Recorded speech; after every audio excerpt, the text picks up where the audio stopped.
Hello ladies and gentlemen, and welcome back to the Journey Down.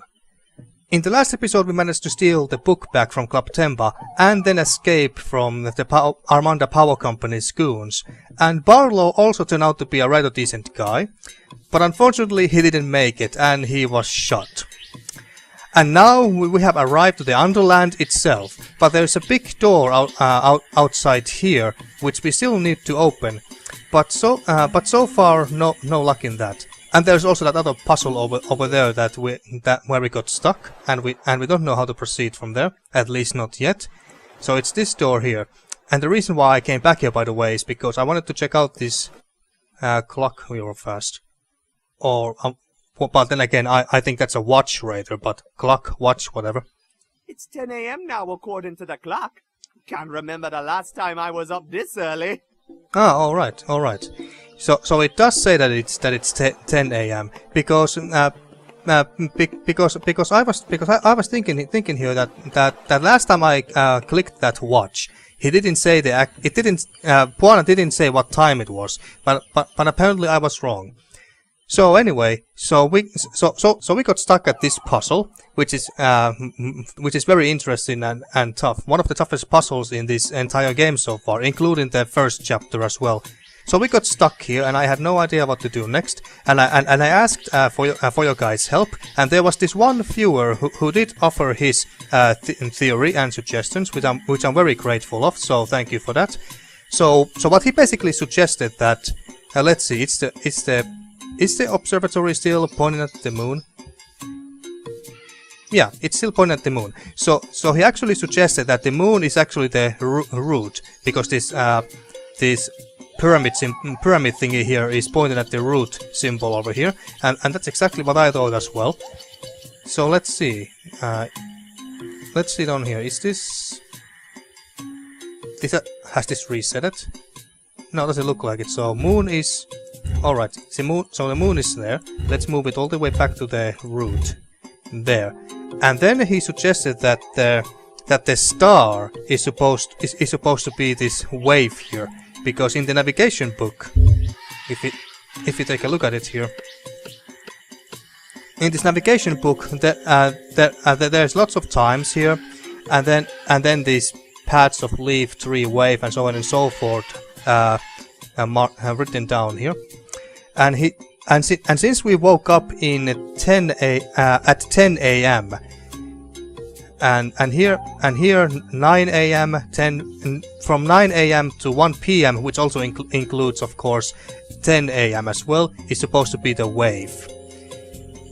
And this is supposed to be the star, because the star is here as well, marking the book here.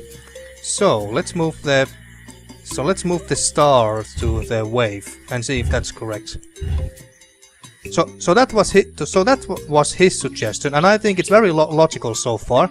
Now the only thing he didn't know the answer to, or didn't have any specific ideas, was the swirl.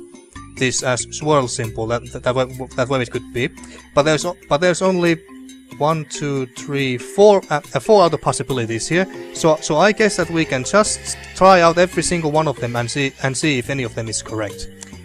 So let's try with this for starters.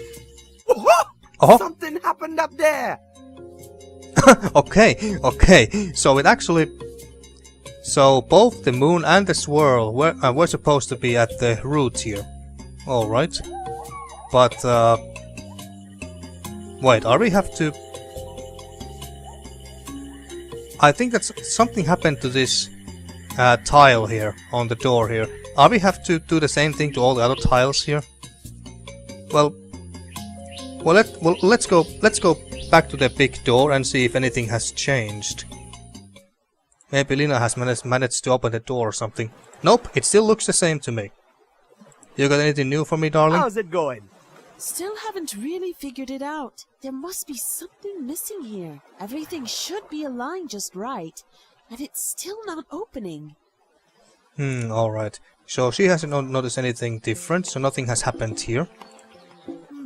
There's a figure carved out from the rock here. I wonder what it means. maybe we have to place some object to that hole there or something. Alright, so we have made some progress, but nothing has really happened. Okay, so I can see a leaf, tree, is that a sun? And then that's supposed to be a shield, but again, that looks like something entirely. That looks like something else to me entirely. But I'm not gonna say it. And wave. And do you see this line, folks? I don't think that this is right. Could be a little glitch or something. But anyway, so. And what if we... Well, let's look at the door again. So leaf could be next. And the leaf also happens to be the next thing here. So let's see. Alright. Then tree, which also happens to be the next one in line. Alright. Then wave, which also happens to be right there. Then shield.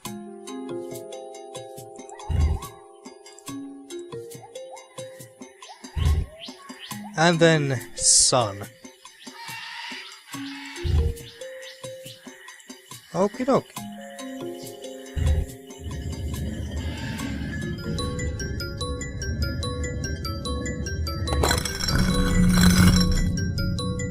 Oh my god. So we got an idol. What's this? And it looks very familiar. Alright, so that was the solution to this puzzle. Thank you very much to that person who suggested this to me. It could have taken some time for me to actually figure this out by myself. Oh, and by the way, sorry that this video comes a little late. I simply got tired at the end of last week, and I simply didn't have the time or energy to make new videos, and I simply decided to take some time off from making videos in the last weekend. But hey, I have restored my batteries, so we are back, and that's what matters, of course. So let's put this bad boy in there. Hey, what's happening?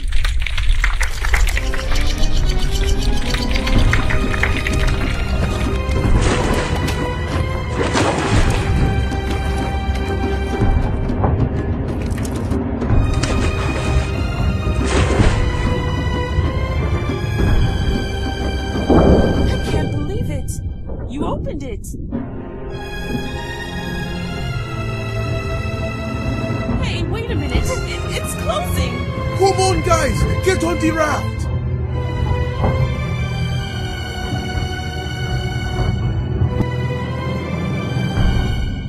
There we go. But now, is this the end of this chapter?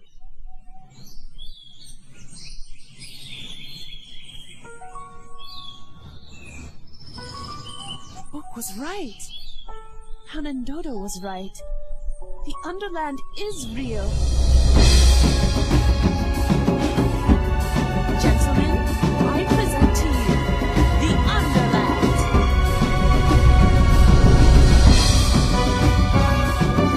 Our adventure begins. Only now?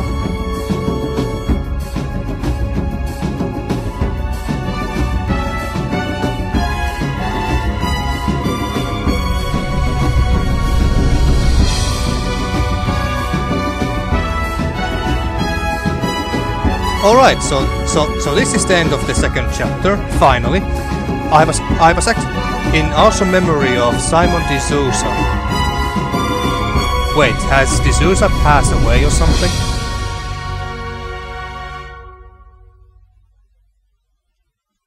So, has D'Souza passed away?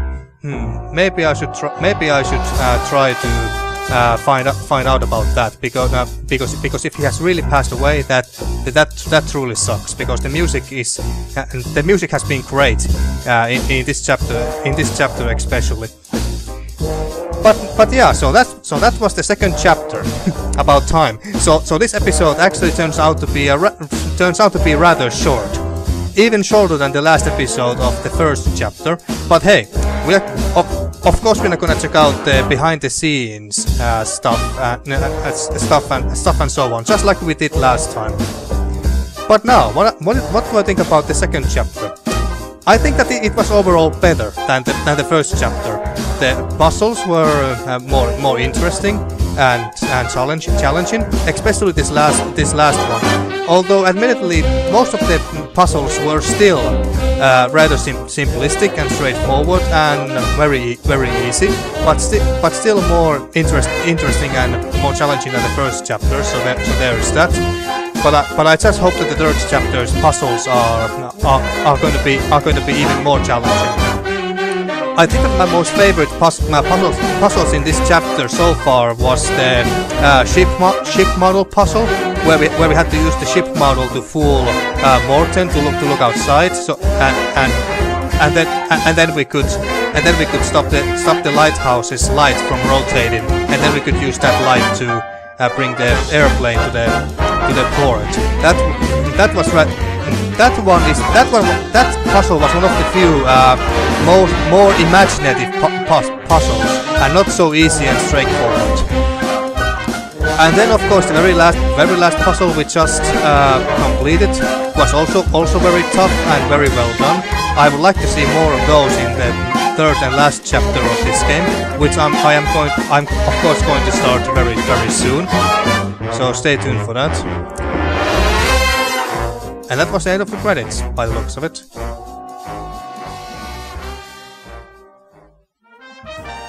Alright, so there's some behind the scenes stuff here. So yeah, of course we're not gonna check this stuff as well. But now, do I have anything else that I want to mention about the game and its puzzles? Oh, and sorry if you couldn't hear me over the great but loud music there. Let's check the settings real quick. Well, music volume is only 5, so well it should have been fine, but whatever. Well, in case you didn't hear me very well, I just wanted to say that I overall like the second chapter more than the first one. The puzzles, while they still were for the most part rather easy and straightforward and very logical, maybe a bit too logical because that made them a bit too easy in my opinion. But the ship model puzzle, where we had to use the ship model to fool Morten to look outside, so we could stop the lighthouse's light from rotating, so we could use that light to get the airplane to the port. That was very imaginative and interesting. Not something that you might think about first. But it was very logical and imaginative and creative. I want more creative puzzles and not just very simplistic puzzles where you know exactly what you have to do immediately, because those are way too easy. And then, of course, the very last puzzle of this chapter was very challenging, and yeah, it was very challenging and forced me to think. Maybe for the first time for reals, because I really had to think that what these symbols mean and what do these times mean, and so on and so forth. So puzzles wise, it was still easy like the first one, but there was some more creativity in here. So, and I appreciate that a lot. I also liked the Port Artue and the atmosphere that the place has, and the music once again was absolutely great. Do I have anything else to add? Well, story-wise, I'm very intrigued to see that what the Underland is like. Also, although the Underland seems to be very tropical place, as if we were in Caribbean or Africa of some sort, which also kind of gave me the Monkey Island vibes, like I mentioned in the last one. But yeah, I'm very eager to see that what's waiting for us in the Underland. I think that's everything that I wanted to say for now. So without further ado, let's check out the behind the scenes. stuff here. A fraction of the architecture's sketches we did for the Afro-Norse city of Port Artue. Oh, alright. I'm just trying to see that if I can recognize some of these buildings. Well, not quite, but at least we get the idea that what they were aiming for. In the original script, Puana was the hard-boiled lead. We quickly realized that this didn't fly with his mentality, and thus Barlow was born. Aha, interesting. So Puana was supposed to be the hard-boiled lead. Alright. So in the end, Barlow also turned out to be... I would actually say that the most interesting character so far that we encountered in the game was Barlow, because he was a little bit more complex than you might have first thought. At first you might think that Barlow is just yet another corrupted, basically a corrupted chief of police, a corrupted person with lots of power in the city. But there was actually a lot more to it. He actually turned out to be a rather decent guy who just got greed with power, but in the end realized the error of his ways. And wanted to make up for it by helping us out. So I really liked Barlow a lot. So it's very shame that he died at the end. The other character that I found very amusing was Reynolds, aka Mr. T. And I'm actually quite sad that he didn't appear more in the game after we had that one taxi drive with him. I would have loved if he for example came and drove in with his taxi to help us out and help us escape from the Armanda Power Company's goons. That would have been a very nice comeback. But no, they didn't do anything else with Reynolds. So and that's a bit shame in my opinion, because I liked him. But anyway, what else do we have here? Oh yeah, Morten. How could I have forgotten about him? Morten was one of the first characters to be designed for the Journey Down 2, and was one of the few to make it all the way from a first script final design. Alright. So I really liked Morten a lot too. I liked his voice. And that's basically it. He was just a very nice guy, very nice old man, and I really liked his voice, and yeah, I liked him. Recognize the shape of that face? If you're a true point-and-click nerd, you should know. If you're a true point-and-click nerd, you should know. Could it possibly be... what was his name? I haven't played the game, but I know it. Every point-and-click adventure fan should know the game by name, if nothing else. It was...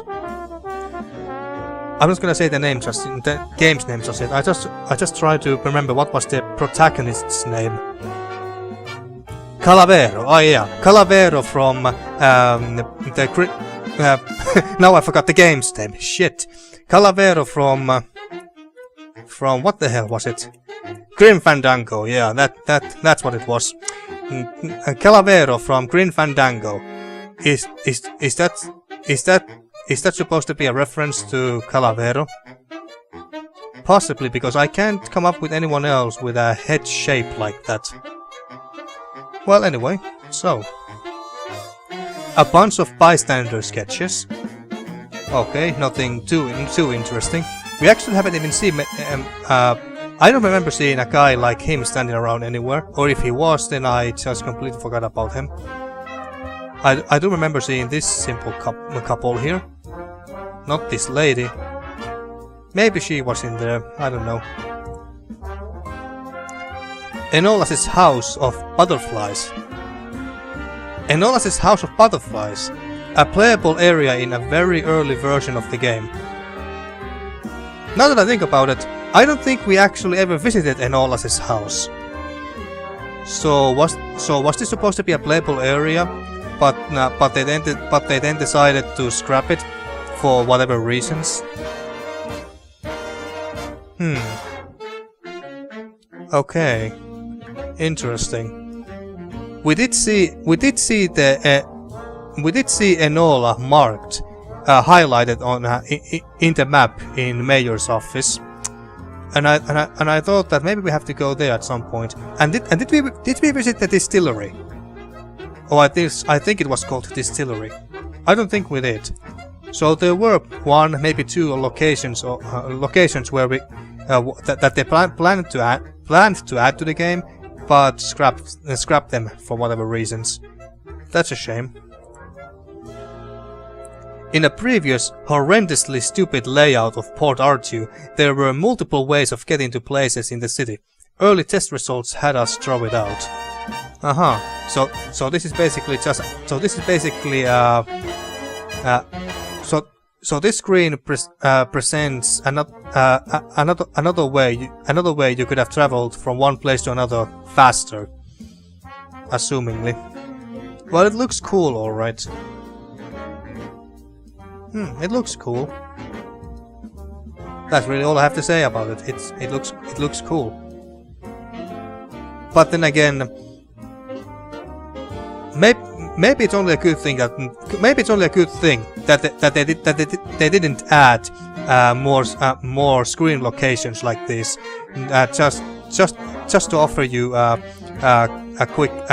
another quick way back to where you wanted to go. Because if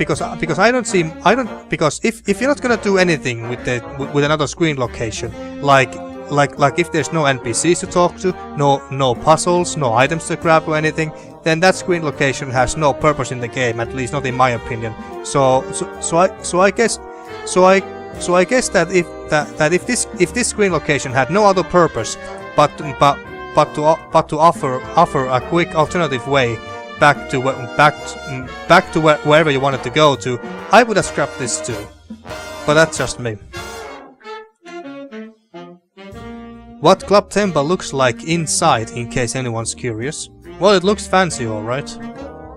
Shame that we couldn't see more of it, actually. Well, can't have everything. The first version of Port Artue's Main Street. This was before Club Temba even was thought of. Alright. It doesn't look too different. Well, okay, actually, it does look quite different. I don't think that the buildings were this high, and of course, this is very different as well, of course. But the atmosphere and the idea that what the place looks like is pretty much the same. Before the mayor's office and Andy became a part of the script, there used to be a library in Port Artue. Not sure what for though. Alright, so they planned to add a library as well, but they really couldn't come up with anything any real use for the library. And once again, I think it's good that they also scrapped the library, because again, if you can't come up with any good reason why it's in the game, like no NPCs, no items, no puzzles, no nothing, if there's none of that, then there's no point in adding it. Before Club Temba became a big posh joint on Main Street, it was a back alley thing, too similar to Arne's. Yeah, alright. So at first Club Temba was supposed to be a bit more back alley kind of bar or cafe, as it says here, and thus be too similar to Arne's, which was also a back alley bar. Yeah, I'm glad that they made the change. It's such a shame that we couldn't see more of the inside of the fancier Club Temba. That's a big shame. Viewport shot of the Sisulocopter docking sequence from Lightwave 8. Alright. So that's the big pirate ship, which they call a Sisulocopter by the looks of it, and that was very cool ship. And again, I'm a little bit disappointed that we actually couldn't explore the ship some more and maybe do one or two or so puzzles before we managed to escape by ourselves or something along those lines. So Yeah, but maybe in the third chapter we can actually explore that. We can actually get back to the ship and explore it some more. That would be very cool. And I'm going to be very disappointed if we cannot explore this cool looking ship some more. A large part of the Journey Down 2 cast. Guess who plays who? Click to reveal the answers. Ah, alright. So, this one is Kito, right? Oh. Oh wait, I didn't want to... Ah, damn it. I thought I could have clicked them all individually, but apparently no. Well, we can go back to it. Well, not here, but yeah, we'll get back to it. So, Theo teaching Simon how to use a saxophone the day before they leave the Journey Down gig in Brinkton. Oh, so they had the Journey Down gig. Ah. Okay, so they actually played the music of the Journey Down live somewhere. Interesting. After the launch of the Journey Down 1, we packed our stuff and left the office. If I'm not, maybe this is the, maybe this is when they actually went to Africa and do the and work on the second chapter and possibly a third one as well. Okie dokie. That trip to Africa must have been very eye-opening and interesting experience. And went to GTC and E3 and blew all our money on travels and fun. Well, alright. I guess we all know why you needed the Kickstarter money to make the third chapter then. So we wound up developing the rest of the Journey Down 2 from bars, cafes. Alright. So they didn't have an actual office when they started to work on the second chapter, but they just did it wherever with their laptops. Well, if it works for you, then good for you. And trailers, of course. Of course, they had to have some sort of own office somewhere. All right. And Simon's health deteriorated. He recommended us to hire his friend Jamie to take on the responsibility of finalizing the Journey Down 2 soundtrack. All right. So this is the part where Jamie, Jamie Salisbury, started to make the music for the game. Oh yeah. So did Simon D'Souza die then? Because at the very start of the credits it did say for the loving memory of Simon D'Souza or something like that. So did he pass away? If he did, then that would be very sad, of course. We immediately fell in love with Jamie's music and found his bombastic orchestral style to be the perfect complement to Simon's jazz. The full soundtrack featuring performances by Straight No Chaser is available on Bandcamp. All right. So, if you want this soundtrack for yourself, then go and get it. The album is 100% charity. That's even more reason to get the soundtrack then. Simon passed away on May 19th, 2014. Well, fuck. Okay, so he did actually pass away. Yeah, that sucks. What can I say? It's very sad. But hey, his music lives on in the Journey Down. RIP. Rest in peace indeed. Alright, so, and before I'm gonna end this episode, let's check out the voice actor part real quick.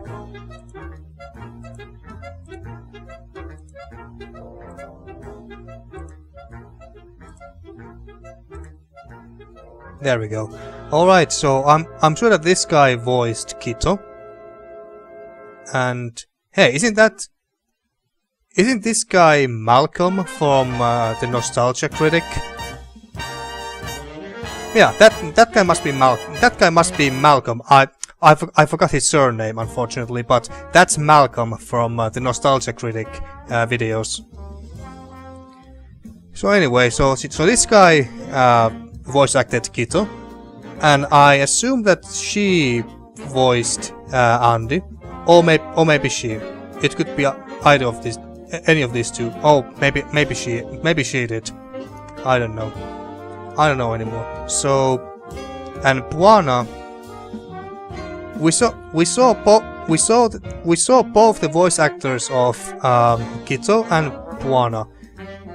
It's either him. I do remember that Puana's voice actor had dreads and dreadlocks as well. I'm quite sure that it wasn't him. He has a bit too dark skin. Well, let's find out who was who. Oh yeah, okay. So this guy did voice act Puana, all right, and he voice acted the bad guy, the CEO of the Armanda Power Company, whatever his name was. Actually, was his name ever mentioned? I don't know. And she voice acted... Who is that? Maybe it's a random NPC that I completely ignored, because I can't recognize her. And this guy is the sailor who had a crush on Andy. Oh, and this guy is the one who voice acted the guy who was selling movie tickets. And this guy voice acted both Morten and what was this Mister's name? I think it started with G. I don't remember. Well, I don't remember what his name was, but he voice acted these two. All right. And yeah, and this guy was Kito, as we can see here, and he also voice acted the two other Misters from the ship that saved us. Huh, all right. I really couldn't tell that the voice actor of these three was the same. So good job on that. And he voice acted another random dude who I don't remember at all. And Malcolm voiced. I think that's one of the random pirates who maybe said one or two sentences, and during that cutscene when the Sisulu pirates captured us and brought us to their ship. And he voice acted the jackass doorman of Club Tempo. And she voice acted the Sisulu, or at least I think her name was Sisulu, the one who leads the Sisulu pirates. And this guy voice acted... I don't recognize that one. Maybe another NPC, maybe another random NPC that I completely ignored. But I can't recognize it right now. And she voice acted one of the random ladies on the street.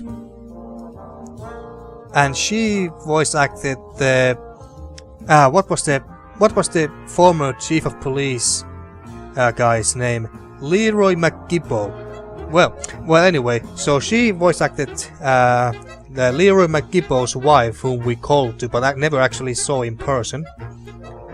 And she voice acted Andy. Oh, I'm actually surprised, because I was so sure that Andy's voice actor was also black. But no, it was a white woman. Huh. All right. Well, good job on that. You fooled me. And then this guy voice acted those Armando Power Company's goons. And he voice acted that one jerk Mister right outside Club Tempo. And he voice acted. I think this one was Vince. This was Mo, and this Anne Reynolds, aka Mr. T.